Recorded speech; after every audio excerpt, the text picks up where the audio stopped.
Bonjour à tous, capsule juridique numéro 240 du 25 février 2025. Je vais vous parler aujourd'hui alternativement sur plusieurs sujets de la France et de l'Espagne. En France, débutons tout d'abord par l'affaire Notre-Dame de Bétharram, dans laquelle on annonçait hier qu'une plainte avait été déposée le 21 février 2025 par l'une des victimes contre François Bayrou pour non-dénonciation de crimes et délits pour des faits qui n'étaient pas encore prescrits. Pour ceux qui auraient séjourné sur Mars depuis 2 semaines, rappelons donc qu'il s'agit d'un pensionnat privé situé dans le Béarn, fief de François Bayrou, et dans lequel des violences physiques et sexuelles ont été commises depuis des décennies. On parle de violences qui auraient débuté dans les années 50 déjà. Si Bayrou est mis en cause, c'est pour différentes raisons.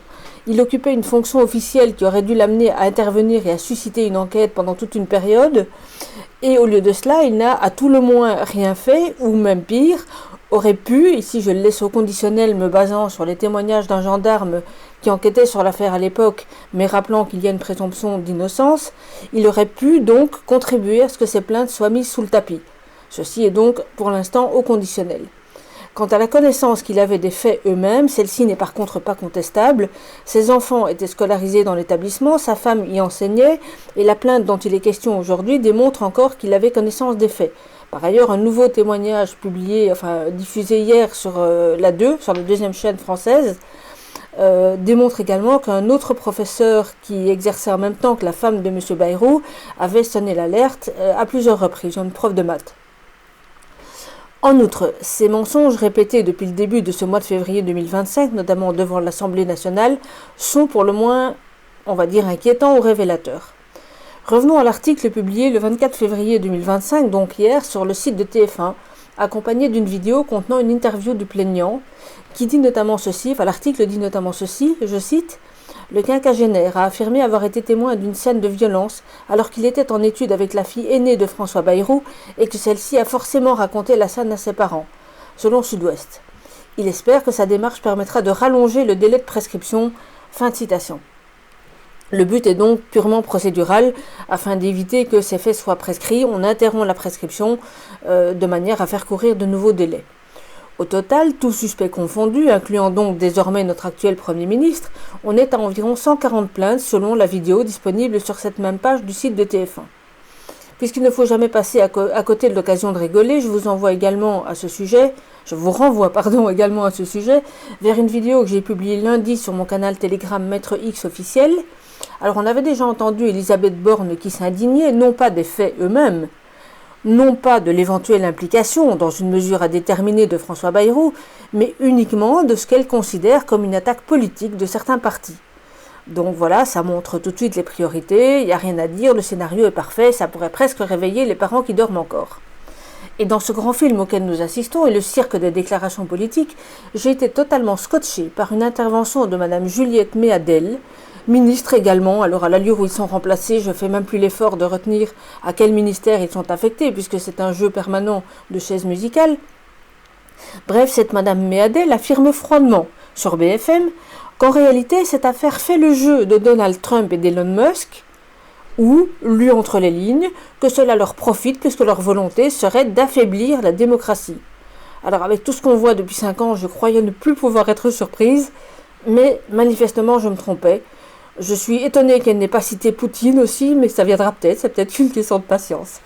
Donc voilà, désormais pour affaiblir la démocratie, il suffit de dénoncer des crimes et délits contre les enfants. Il vaut mieux entendre ça que d'être sourd. Alors parallèlement à tout ça, la presse mainstream n'a plus d'autre choix également que d'évoquer des démantèlements de réseaux de traite d'êtres humains de plus en plus fréquents. Les réseaux malheureusement eux existent depuis longtemps. Les 2 derniers en date à ma connaissance sont les suivants. Tout d'abord dans l'ouest de la France, du côté de Nantes, un réseau pédocriminel qui sévissait en France et en Belgique et se servait du darknet pour proposer des enfants et même des bébés de quelques mois a été mis à jour. À la tête de ce réseau, notamment un certain Pierre-Alain Cotineau, dont la presse nous dit qu'il aurait filmé les viols et sévices infligés aux enfants. D'après ce que j'ai lu, il a été mis en examen dès fin septembre 2024 pour viol avec acte de torture ou de barbarie et radié de la liste des militants LFI. Il s'agissait d'un assistant familial âgé de 32 ans, impliqué dans les milieux associatifs de défense des droits des personnes LGBT+, et dans la lutte contre les violences familiales.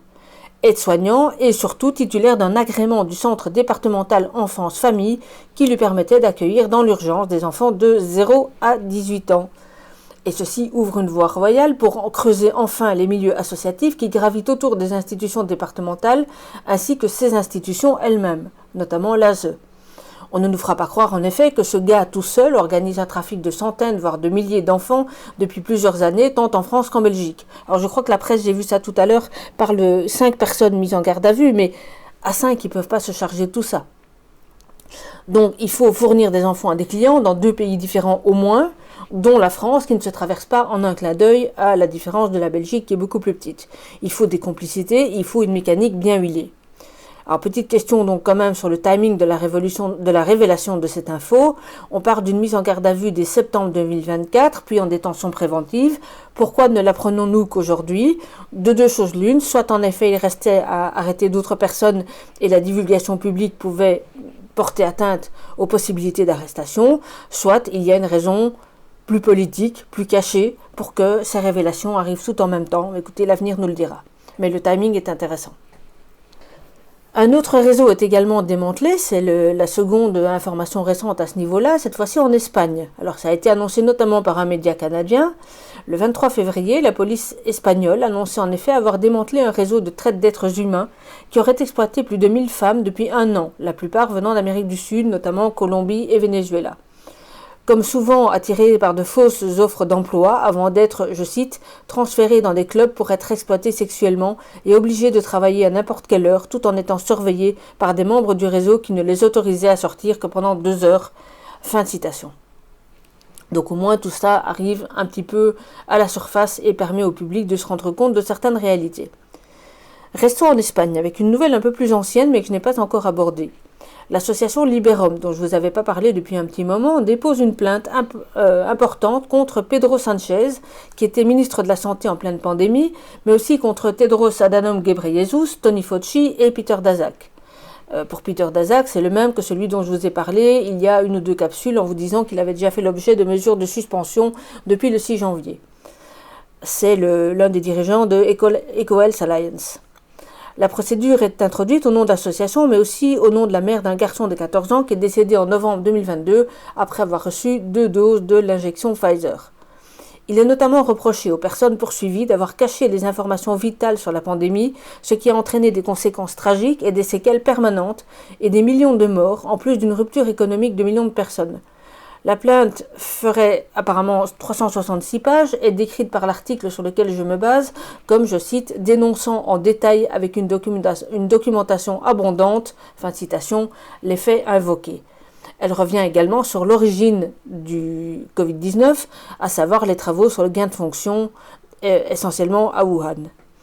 La plainte revient également sur les chiffres des excès de mortalité en 2022, donc après le début des injections. Affaire à suivre. Alors, j'ai remarqué d'ailleurs que le site de Liberum n'est pas tout à fait à jour à ce niveau-là. Je crois qu'ils sont débordés par les procédures. Ils en lancent vraiment de tous les côtés. Vous pouvez avoir des infos plus récentes, mais pas toujours les actes mêmes, sur leur canal Telegram. Donc, je vous conseille vraiment de les suivre. Et si vous pouvez, aidez-les quand c'est possible. Alors, retour en France. Pour terminer, l'association Liberté Éducation informe sur son site qu'un important arrêt a été rendu le 12 février dernier par la Cour administrative d'appel de Versailles.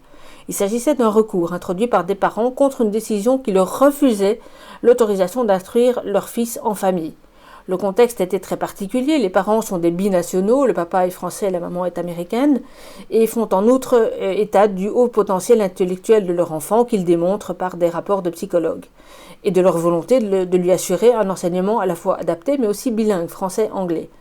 Dans une décision de juillet 2023, le tribunal administratif de Versailles avait rejeté leur demande, malgré que l'instruction en famille était la seule solution pour maintenir le bilinguisme.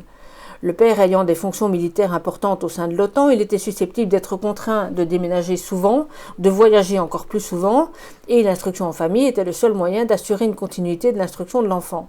Un appel fut donc introduit contre la décision du refus du tribunal administratif de Versailles, et ce malgré qu'entre-temps l'administration avait fait marche arrière. Alors c'est pas la première fois que je le constate, quand des parents se défendent et saisissent la justice, Parfois, tout d'un coup, l'administration fait marche arrière, se rendant compte peut-être qu'elle va trop loin dans ses refus.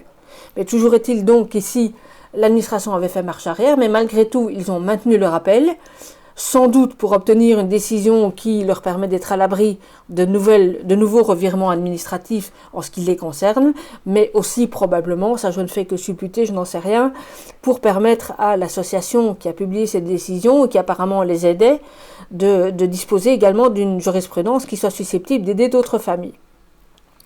Alors donc c'est chose faite puisqu'on a à présent un bel arrêt du 12 février dont j'ai pu trouver une copie complète et la Cour administrative d'appel de Versailles dit notamment ceci, je cite. Par ailleurs, en ce qui concerne les mérites respectifs de l'instruction en famille ou de la scolarisation, il n'est pas contesté que la famille pourrait être conduite à déménager de manière fréquente à l'étranger et que l'instruction en famille constitue un facteur de stabilité pour l'enfant, tout en permettant de maintenir par une instruction appropriée le bilinguisme de cet enfant, ce qu'une instruction dans un établissement public ne pourrait pas garantir. L'administration ne pouvant contraindre sous prétexte d'obligation scolaire une famille à exposer des frais importants par une inscription dans un établissement privé. Enfin, le résultat du bilan psychométrique mentionné au point 6 conduit à privilégier dans cette appréciation des mérites respectifs de la scolarisation ou de l'IEF cette dernière solution pour le bien de l'enfant. Fin de citation. La phrase importante, c'est celle qui dit qu'on ne peut pas contraindre une famille à des frais importants si scolariser l'enfant en famille est plus facile et moins onéreux. Et c'est cette phrase-là, à mon sens, qui va essentiellement servir à d'autres familles dans des situations particulières. Et donc la décision de refus qui avait été prononcée par l'administration en juillet, je crois, 2023, et puis ensuite validée par le tribunal administratif, est annulée suite à cet arrêt de la Cour administrative d'appel. Mais l'intérêt de l'arrêt va donc au-delà de cette situation familiale particulière. Comme le relève cette association, je cite, « Cela pourra servir à des familles qui choisiront une pédagogie spécifique pour leur enfant, comme par exemple le choix de la pédagogie Montessori, et qui ne trouvent pas d'école publique adaptée et souhaitent donc choisir l'instruction en famille et sont confrontés à des frais très élevés des écoles hors contrat. Le maintien du bilinguisme est ici considéré comme un critère pouvant justifier une situation propre à l'enfant, motivant le projet éducatif. Cela ne doit pas faire oublier que toutes les familles sont confrontées aujourd'hui à de grandes difficultés avec de nombreux refus selon les académies, une discrimination territoriale doublée d'un grand flou sur les refus et une absence de chiffres au niveau régional et local, et donc un limpide manque de transparence, motif par motif, académie par académie, département par département. Fin de citation. Ça, ce sont donc les propos de l'association dans son article. Bonne nouvelle donc, et espérons que cet arrêt puisse servir à d'autres familles, mais à ce niveau-là, je suis assez optimiste. Alors voilà ce que j'avais pour vous aujourd'hui, je vous souhaite une bonne semaine, à très bientôt, tenez bon, au revoir.